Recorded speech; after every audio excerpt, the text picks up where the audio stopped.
साथ में हमारे प्रदेश के प्रदेश अध्यक्ष आदरणीय डॉक्टर राजीव बिंदल जी, साथ में कोटादून के विधायक पूर्व में रहे मंत्री आदरणीय चौधरी सुखराम जी, हमारे बीच में पच्छाद की लोकप्रिय विधायिका श्रीमती रीना जी इस प्रेस कॉन्फ्रेंस में उपस्थित है। मेरा आदरणीय ठाकुर जयराम जी से निवेदन है कि इस प्रेस कॉन्फ्रेंस को मित्रों, आपकी इस पत्रकार वार्ता में आप सबका स्वागत है। हिमाचल प्रदेश देवभूमि के नाम से जाना जाता है और देवभूमि की वजह से जानने की वजह ये है कि हम अपनी संस्कृति को सम्मान करते हैं, शांति प्रिय लोग हैं, देवी देवताओं में हमारी अगाध श्रद्धा है, आस्था है और इसका सबसे बड़ा कारण है कि हम सनातन को स्वाभिमान के साथ स्वीकार करते हैं और स्वाभिमान के साथ स्वीकार करने के साथ साथ में उसमें आस्था रखते हैं। हिमाचल प्रदेश में कांग्रेस पार्टी की सरकार बनने से पहले सरकार बनी नहीं थी, अभी चुनाव का परिणाम निकला था और चुनाव का परिणाम निकलने के पश्चात 10 दिसंबर को हिमाचल प्रदेश में वर्तमान सुखविंदर सिंह सुक्खू जी को कांग्रेस पार्टी के विधायक दल का नेता चुना गया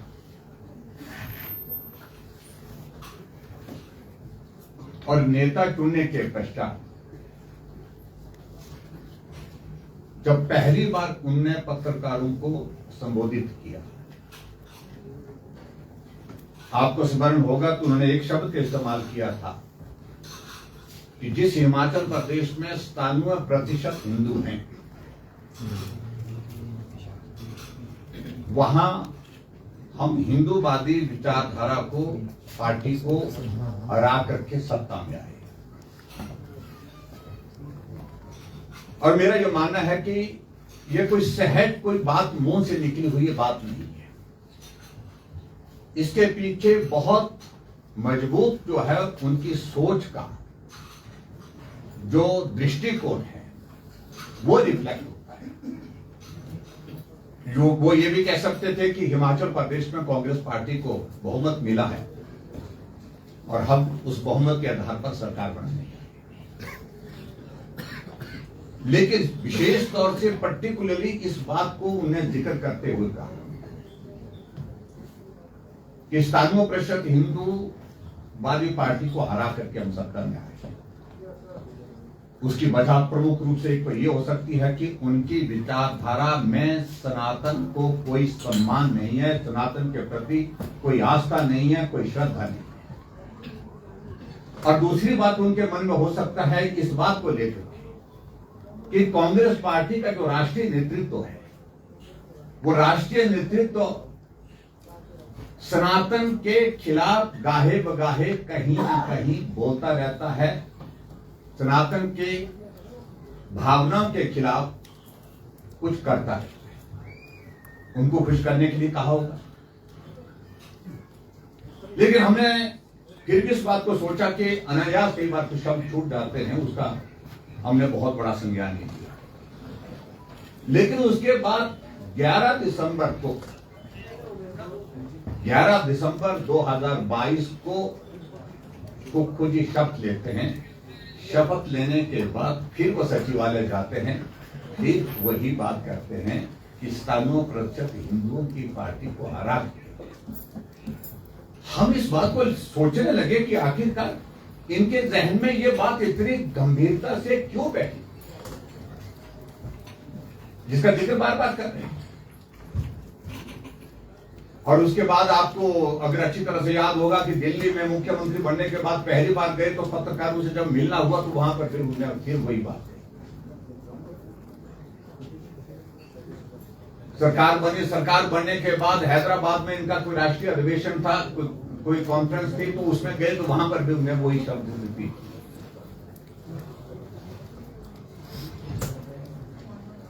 उसके बाद कर्नाटका के चुनाव में गए, वहां पर भी उन्होंने वही शब्द इस्तेमाल किए जो प्रेस कॉन्फ्रेंस में की।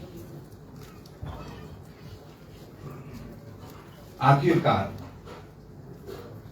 हमारा ये मानना सोचना गलत निकला कि हमने सोचा कि अनायास ये शब्द निकले उनके मुंह से। ये उनके दिमाग में एक बहुत बड़ा सनातन के खिलाफ, सनातन की आस्था के, श्रद्धा के खिलाफ जो है एक भाव जो है स्थापित हुआ है, जो बार बार प्रतिबिंबित हो रहा है उनके मुंह से। इतनी ही बात कहने की से हमारी बात पूरी नहीं होती। अंदेशा हमको हो गया कि आखिरकार ये सोच जिस दिशा में जा रही है ये देवभूमि हिमाचल प्रदेश की संस्कृति के मुताबिक नहीं है। उसके बाद देखो मित्रों, एक घटना घटित होती है और वो घटना घटित होती है चंबा में। चंबा में मनोहर करके एक अनुसूचित जाति का नौजवान जब गुम हो जाता है, मिला नहीं, परिवार के लोग जब तलाश करने के लिए निकलते हैं तो तलाश करने के बाद जब पुलिस भी उसमें जुटती है, गांव वाले भी जुटते हैं, उनका शव एक बोरी के अंदर पानी के नाले में दबा करके रखा हुआ। जब उस शव को वहां से बरामद किया गया तो शव के 8 टुकड़े थे।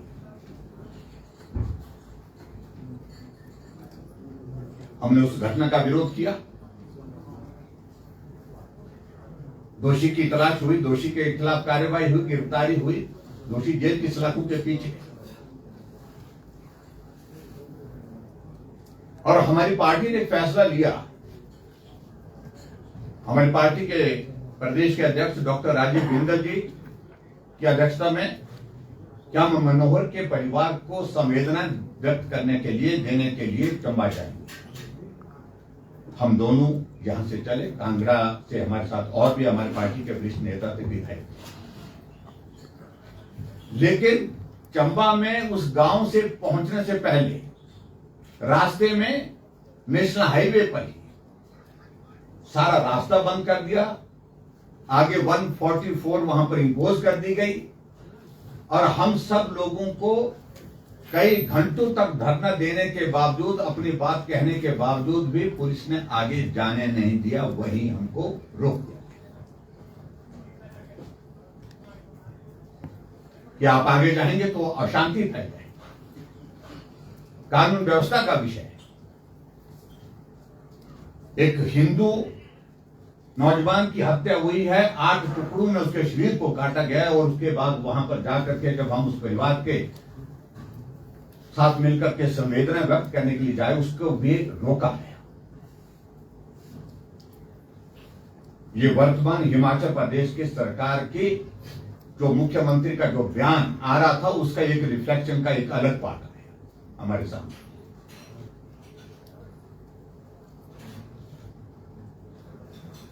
और इसके अलावा series of incidents Himachal Pradesh में घटित होनी चाहिए, उस तरह से कार्रवाई नहीं। ऊना में एक डॉक्टर जो एक मुस्लिम कम्युनिटी से था,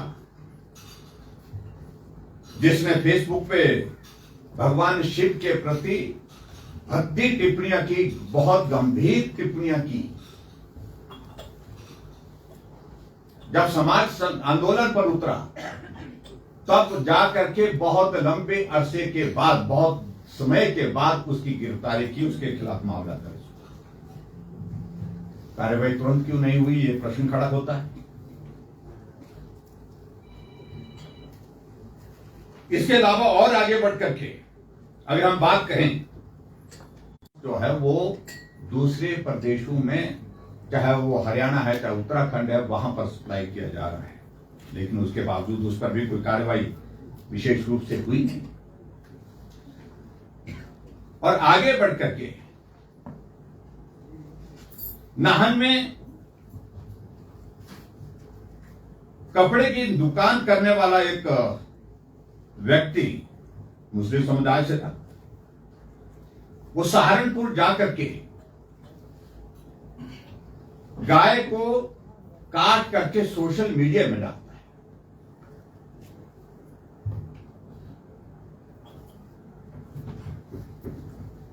लोगों ने आंदोलन किया, लेकिन उसके बावजूद भी कोई ठोस कार्रवाई इस पर भी नहीं हुई। और बाद में वो व्यक्ति वापिस आकर के फिर दुकान खोलता है। खैर मेरे पौंटा साहब में दुकान खोलने की इसने शुरुआत की और आगे बढ़ करके इसमें तो दूसरा पार्ट तो हैरान करने वाला है कि हिंदुओं के 15 से ज्यादा लोगों के ऊपर मामला दर्ज हुआ है उनके खिलाफ, क्योंकि उन्हें प्रदर्शन किया, उन्हें सिर्फ इतना ही किया।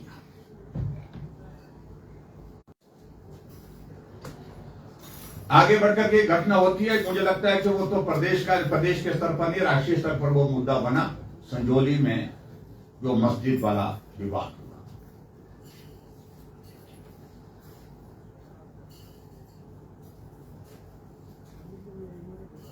एक घटना होती है जहां मारपीट होती है, वो मारपीट में शामिल वो नौजवान वहां से घटनास्थल से भागते हैं और भागने के बाद वहां उस मस्जिद में शरण लेते हैं।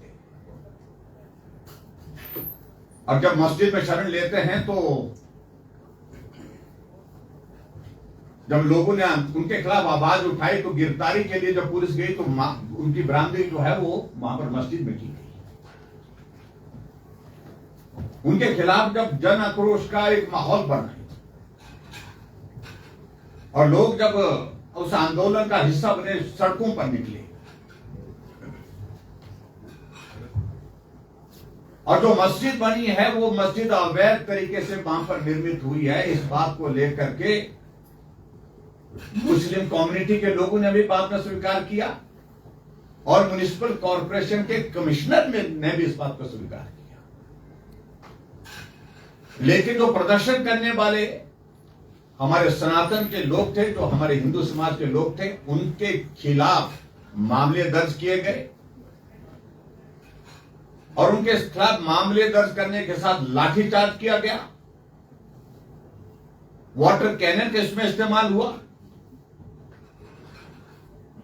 और उसमें भी प्रयत्न यह किया गया कि उनके खिलाफ धारा 307 जो है वो लगाई जाए। के सामने रखते हैं और प्रश्न उनसे पूछते हैं कि क्या इस पत्थर से किसी आदमी की जान जा सकती है? और शायद डॉक्टर ने भी इस बात को कहा कि ये तो बड़ा वेग से प्रश्न है, ये पत्थर मारा है किसी ने, बोलते ये मान करके चलिए कि इसको इससे मारा है। पत्थर सड़क से उठा करके ले गए। एफएसएल की रिपोर्ट के मुताबिक वो पत्थर पे कोई ब्लड स्टेन नहीं है, उस पत्थर का कहीं उस पत्थर से किसी को चोट लगी है उसके निशान उस पर नहीं है, उसके सबूत उस पर नहीं, लेकिन पत्थर उठा करके पुलिस के पास भेजा, वहां डॉक्टर्स के पास भेजा गया कि इस सारे मामले में जो है 307 बनती है क्योंकि इस पत्थर से मारा है, इस पत्थर से किसी की जान जा सकती है। पहले ही तय करके बैठे हैं कि 307 दर्ज करते। आखिरकार यह संदेश क्या जाता है कि आपने तय कर दिया है कि हम सनातन के खिलाफ जो है जानकारी है। एक मंत्री ने विधानसभा के अंदर कहा और सही मायने में एक नहीं मंत्री दो थे और दो मंत्रियों ने इस बात को लेकर के कहा कि बहुत सारे लोग ऐसे आगे हैं और प्रमुख रूप से एक मंत्री ने जो है वो जो ग्रामीण विकास महकमा जिनके पास है उसमें कोई छुपाने की बात भी नहीं है, उन्होंने बड़ा साफ कहा कि बहुत सारे लोग बांग्लादेश से आए, निहंगी आए और उनके बारे में हमको इन्वेस्टिगेट करना चाहिए, उनके बारे में जानकारी हासिल करनी चाहिए, वो कहां से आए, कब आए और उनके आइडेंटिफिकेशन क्या है। और सरकार को इस सारे मामले को लेकर के जांच करनी चाहिए, उनका रजिस्ट्रेशन होना चाहिए। तो कांग्रेस पार्टी के हाईकमान से ऊपर से आदेश आता है कि इस मंत्री को मंत्रिमंडल से निकाल दो। यह घटना हुई जिसका आपको अच्छी तरह से मालूम है और बाद में इस सारी चीज को लेकर के जो है मंत्री को पर इस कदर दबाव डाला गया कि मंत्री ने कहा कि मैंने ऐसा नहीं कुछ कहा था, क्योंकि आखिरकार मंत्रिमंडल का जो है वो दायित्व पद जो है उनके हाथों से निकलता दिख रहा था। ये बात आप लोग ने देखी होगी और घटनाओं का क्रम आगे बढ़ करके देखिए, इन सारी चीजों को किस प्रकार से जस्टिफाई किया जाता है। बिलासपुर में एक कांग्रेस की एक बैठक होती है, कार्यक्रम होता है, उसमें एक मुस्लिम कम्युनिटी का एक उनका कांग्रेस पार्टी का नेता खड़ा होकर के भाषण देता है कि हम मुसलमानों का एक भी वोट जो है भारतीय जनता पार्टी को नहीं जाता है। 2 मंत्रियों ने हमारी मस्जिद के खिलाफ आवाज की उठाई है, उन दोनों मंत्री को बर्खास्त करना चाहिए। ये भी रिकॉर्ड का हिस्सा है।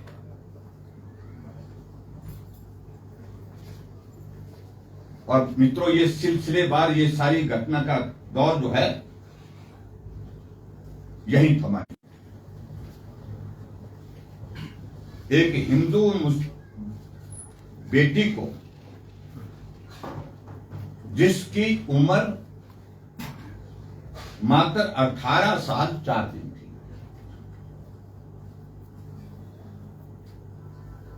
वो बेटी गुम होती है। परिवार के लोग चिंतित होते हैं और नौजवान बेटी जब घर से गुम होती है तो स्वाभाविक रूप से परिवार के लिए बहुत बड़ी चिंता का विषय बनता है। परिवार के लोगों ने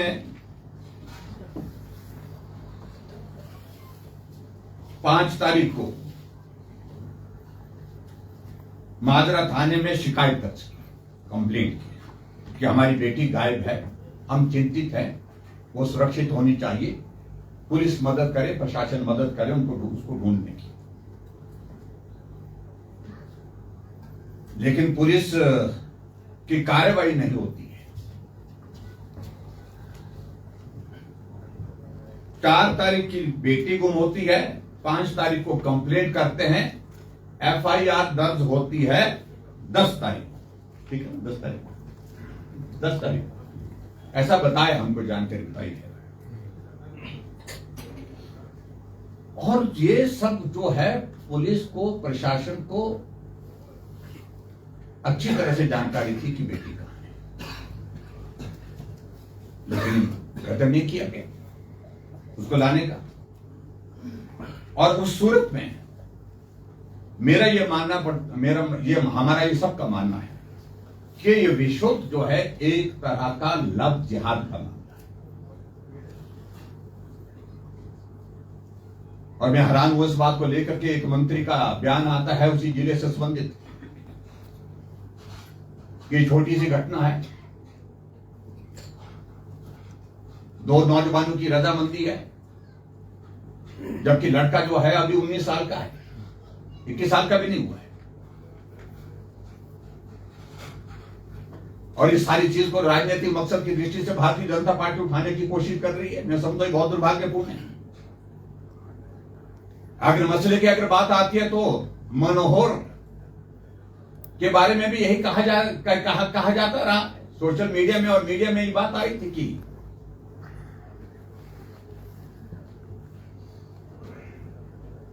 वो भी जाते, एक निजी मामला था ऐसा बताया गया है मुझे। वेरिफिकेशन को लेकर के, वो सारी चीजों को लेकर के स्पष्टता बाद में आई नहीं, लेकिन मनोहर के तो 8 टुकड़े कर दिए। और यहां पर बेटी गुम होती है, उसके खिलाफ FIR करने में कितना वक्त लगा है। और जब हालात इस प्रकार के बन गए कि पुलिस उसमें रुचि नहीं दिखा रही थी, सरकार प्रशासन रुचि नहीं दिखा रहा था बेटी को ढूंढने में, तो लोग सड़कों पर थे। जब लोग सड़कों पर निकले तो स्वाभाविक रूप से जहां जानकारी मिली उस दिशा में भी कुछ लोग आगे बढ़े, और उस दिशा में जब आगे बढ़े तो उस घर में ऊपर से पथराव हुआ। अगर मैं इस बात को लेकर के कहूं, जो FIR वहां पर पुलिस के एक ASI की तरफ से जिनको चोट लगी, चोटिल हुए, उनकी ओर से जो दर्ज हुई है, उसमें हमने बड़ा स्पष्ट, उसमें जो लिखा है, जो कंप्लेंट, अगर आप लोग भी उसको नजर मारेंगे तो उसमें कहा कि मुस्लिम समुदाय की ओर से किसी ने पत्थर फेंके, फिर पथराव शुरू हुआ, उसके बाद फिर पथराव शुरू हुआ, और जिसमें जो है उक्त व्यक्ति को, जिसने कंप्लेंट की है पुलिस के ASI ने, जिनको चोट आई उसने कंप्लेंट में ये लिखा है। तो शुरुआत किसने की? पहले पत्र फेंकने की। कार्रवाई उनके खिलाफ क्या हुई? और उसके बाद पुलिस ने आनंद फानंद में वहां पर मामले दर्ज करने शुरू किए, गिरफ्तारियां शुरू करनी की। उन्हें 4 लोगों को गिरफ्तार किया गया और 4 लोगों को गिरफ्तार करने के बाद उनके ऊपर 307 का मामला दर्ज किया गया।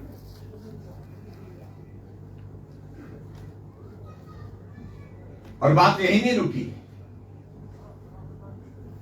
जनप्रतिनिधि होने के नाते हमारी पार्टी के प्रमुख लोग भी वहां पर उस सारी चीज को लेकर के कि एक इस आंदोलन में जो जन भावनाएं हैं उनको हम थोड़ा व्यवस्थित करें, उनको कंट्रोल करें। उस दृष्टि से जिम्मेवारी के साथ हमारे पार्टी के सम्माननीय अध्यक्ष डॉक्टर राजीव बिंदल जी भी वहां पर उपस्थित थे। हमारे पूर्व मंत्री सुखराम चौधरी जी भी वहां पर उपस्थित थे।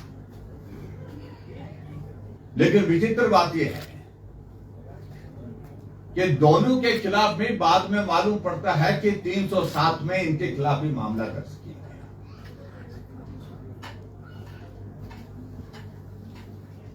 दोनों ने हाईकोर्ट से इंटरिम बेल ली है, लेकिन 307 किसके खिलाफ दर्ज होती है? 307 उस व्यक्ति के खिलाफ होती है जो हमला करे, जानलेवा हमला करे, हथियार से करे, पत्थर से करे, किसी चीज से करे, डंडे से करे, जिससे किसी आदमी की जिंदगी को जो है वो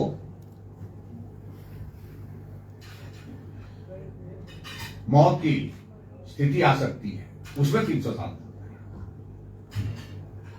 ना डॉक्टर राजीव बिंदल जी के हाथ में डंडा था, ना तलवार थी, ना कोई हथियार था, ना सुखराम चौधरी जी के पास हथियार था, ना इनमें कोई हथियार। लेकिन उसके बावजूद भी 307 का मामला दोनों हमारी पार्टी के नेताओं के खिलाफ कर दिया।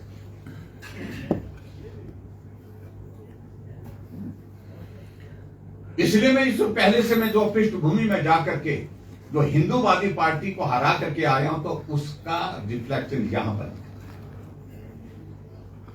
एक विचित्र परिस्थिति है। पिछले कुछ दौर से हम देख रहे हैं कि हिमाचल प्रदेश की सरकार के मुख्यमंत्री जी कि जिसके खिलाफ भी जो कुछ भी होता है उसके खिलाफ मामला दर्ज करो। मीडिया कोई चीज लिखती है जो उनको अच्छी नहीं लगती है, मामला दर्ज करो। ऐसा नहीं। कोई आदमी सोशल मीडिया में कुछ लिख देता है, टिप्पणी करता है, तो मामला दर्ज करो। और अब की बार ऐसा लगता है कि जैसे उनको एक बहुत बड़ी अपॉर्चुनिटी मिली बड़े नेताओं के खिलाफ एफआईआर करने की, और उसमें 307 में मामला दर्ज किया गया। भारतीय जनता पार्टी का यह मानना है कि सारी चीजें बदले की भावना से की गई है, राजनीतिक प्रतिशोध की भावना से की गई है। कहां सरकार को हिमाचल प्रदेश में काम के लिए लगना चाहिए, विकास के लिए लगना चाहिए, कहां किस सारी चीजों में इस तरह से सरकार पुलिस करती रहती है। और बहुत दिलचस्प बात है, जो बाद में बेटी को बरामद किया गया, और जो सिरमौर जिला के मंत्री ने बड़ा साहब अपने शब्दों में पहले भी ये भी कहा है, उन्होंने एक बात तो ये कही कि भी बहुत छोटी सी चीज है, लेकिन बाद में उन्होंने इस बात को भी कहा कि अगर ये सारी घटनाक्रम जो घटित हुआ, सारा घटनाक्रम घटित हुआ, तो ये उस वजह से हुआ क्योंकि प्रशासन, पुलिस ने ठीक प्रकार से समय रहते कार्यवाही नहीं की। अगर समय रहते कार्यवाही की होती तो ये स्थिति न होती। कार्यवाही करने से किसने रोका? किसकी सरकार है?